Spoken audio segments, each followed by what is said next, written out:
Today, I'm going to talk about clients you want to work with. This is literally just spur of the moment topic, literally creating this topic on the spot, no planning whatsoever, so it's probably going to be a phenomenal one. Without further ado, let's jump into it. Now, clients that, or patterns in clients that I've noticed that is the most attractive client pattern, right? And this video is for kind of, context purposes, where if you're a newer freelancer or kind of getting into it, you're thinking to yourself, like who are the characters I want to look out for, whatever the case may be. And I'm also going to be doing another episode to this, which is the characters you want to look out for in the opposite direction. So like, the more negative characters, right? But obviously you want to kick it off with a positive note. And today I'm going to talk about the positive freelancers, positive clients you want to look out for, right? Good types of clients. The number one factor that makes a good client, that makes somebody I want to work with again, is them having trust, right? When you get a micromanagement, by the way, is, being every little detail, make the title fucking, two pixels smaller, you know what I mean? Basically just being too hands-on, you know what I mean? Now, knowing what you want is an attractive quality, obviously. You don't want them to not know what they want. They need to give you a good idea of what you got to do, a good brief, everything like that. That's going to make it easier. But after they've told you what they want, literally just stepping back and letting you create is the most attractive thing to me in a client. And the clients that have, given me that sort of work environment have enabled me to do my best stuff. And honestly, it's made me want to do more on a project where I'm thinking, you know what, I could probably make this a little bit better. Whereas somebody who's always, micromanagement, do this, and, sending a massive page of 5,000 adjustments, you know what I mean? It's not a very attractive relationship. It's not something you want to kind of proceed with very far, right? So I think the most attractive quality in clients, the one that's going to make me want to work with them more, is trust. Just respect me for, basically what I'm here to do. I'm here to make your video. Obviously, I know how to make a video, or else you wouldn't have hired me. Just like I'm not here to advise you on, running your business or whatever the case may be. So obviously, and again, I want to be very specific because a very, very big difference between knowing what you want and then micromanaging and, kind of being a pain of a client, essentially. So I think the most attractive client personality traits is when they trust you.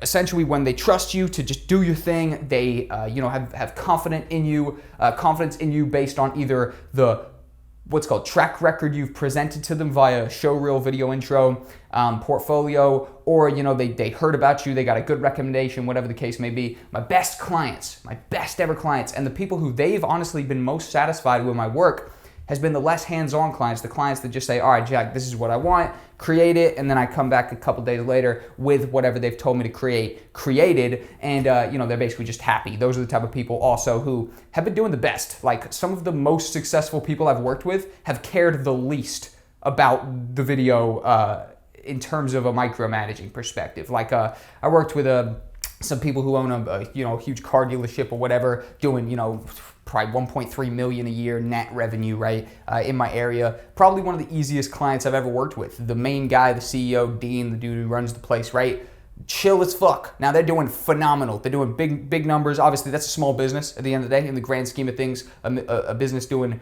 1.3 million net a year or something like that is still a small business in the grand scheme of things. But for a local area like this, they're a successful business. You know what I mean? And they don't give a shit. Likewise, I've worked with actually one of the biggest Amazon sellers on Amazon. His name's Jacob. He runs an app called Happy Seller, which is like a dashboard for Amazon sellers. Dude's doing over $1 million a year revenue, and dude hired me for a couple projects. Easily some of the chillest projects I've ever worked on. So the point I'm trying to get across is not only is the people who've been the least micromanaging and the most kind of just telling me, hey Jack, I want this, go make it, and then I make it and they're just happy. These are the people who are doing the best. It's something about the mindset of let's do it quick, let's get it, not necessarily get it perfect, but let's get a bunch of them done. That mindset is a mindset I seem to, pattern-wise, it seems to be emerging as a pattern with these successful businesses, these successful business people, men, women, whatever the case may be, right? Just successful business mindset is not really micromanaging, is not really caring. So I think it could be an off-putting factor if the client is a little bit too hands-on, they're a little bit too micromanaging.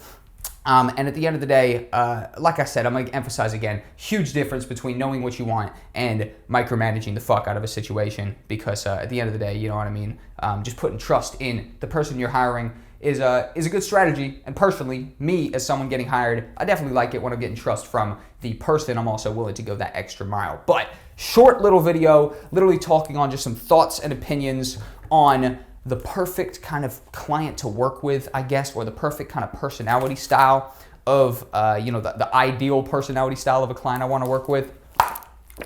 This is client types to look out for. If you find a client who is really kind of just what's the right lingo? I really want to like drill this home. Just kind of, free.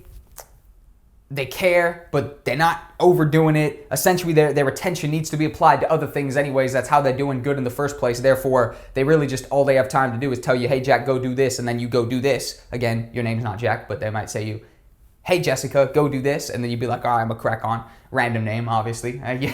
But essentially, that right there is my video done and dusted. Client types to look out for in a positive way. We're also going to do client types to look out for in a negative way. One of them is definitely going to be the over micromanaging for sure, but we're not just going to basically redo this video in the opposite direction. But thank you guys for watching. Have a nice day. Take it easy, and I'll see you in an upcoming video.